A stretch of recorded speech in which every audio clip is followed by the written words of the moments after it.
दक्ष news, सामान्यांच्या हक्कासाठी नेहमी दक्ष.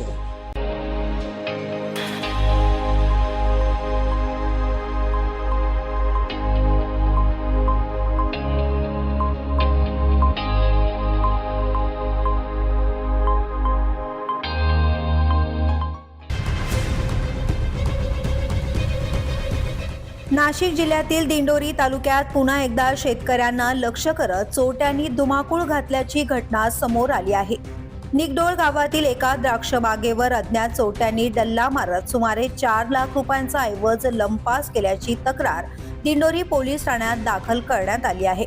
अस्मानी संकटामुळे आधीच आर्थिक अडचणीत सापडलेल्या शेतकऱ्यांना आता चोरीच्या घटनांनी मोठा फटका बसतोय.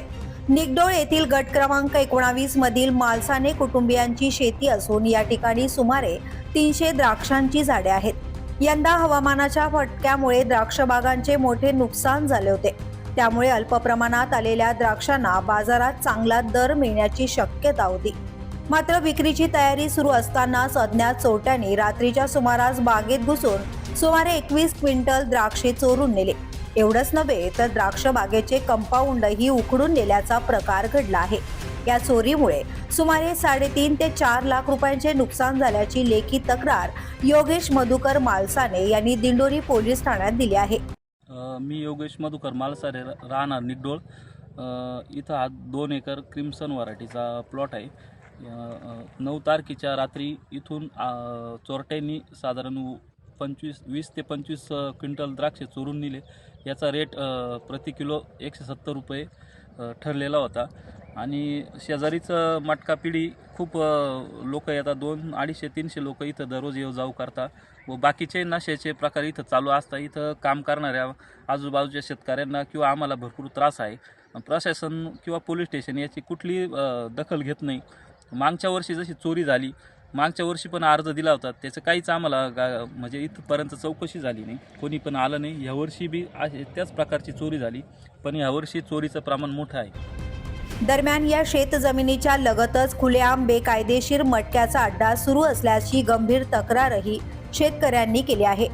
त्याचप्रमाणे तिथूनच हाकेच्या अंतरावर शासकीय आश्रमशाळा असून तेथे हजारो विद्यार्थी शिक्षण घेत आहे. मात्र या मटक्याच्या अड्ड्यामुळे विद्यार्थ्यांसह शेतकरी, गावातील जनता यांना सर्वांना त्रास सहन करावा लागतोय. या ठिकाणी दररोज 200 ते 300 लोक मटका खेळण्यासाठी येत असल्याचंही सांगण्यात आलंय. विशेष म्हणजे मागील वर्षी देखील याच शेतातून स्प्रे पाईप, PVC पाईप, औषध फवारणीचे डिझेल मशीन आणि द्राक्षे चोरीला गेल्याची घटना घडली होती. त्यावेळी पोलीस ठाण्यात तक्रार दाखल करण्यात आली होती. आता पुन्हा एकदा झालेल्या या चोरीमुळे मालसाने कुटुंबियांमध्ये संताप आणि भीतीचं वातावरण आहे.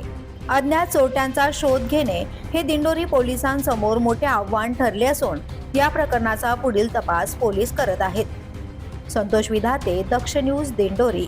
कुष्ठरोग हा शाप नाही तर एक उपचार योग्य आजार आहे. मायकोबॅक्टेरियम लॅप्रे जीवाणूमुळे होणारा हा जुनाट संसर्गजन्य रोग त्वचा, मज्जातंतू आणि नाकाच्या आतील त्वचेवर परिणाम करतो. सुन्नपणा, फिकट पॅचेस, बोटे वाकडी होणे किंवा नाक चोंदणे ही त्याची लक्षणे आहेत. संसर्ग झाल्यानंतर लक्षणे दिसायला 5 ते 20 वर्ष लागू शकतात, पण घाबरण्याचं कारण नाही. मल्टी ड्रग थेरपीने हा रोग पूर्णपणे बरा होऊ शकतो. म्हणूनच वेळेवर निदान करा, उपचार घ्या आणि जागरूकता पसरवा. सार्वजनिक आरोग्य विभाग, नाशिक महानगरपालिका द्वारे जनहितार्थ प्रसारित.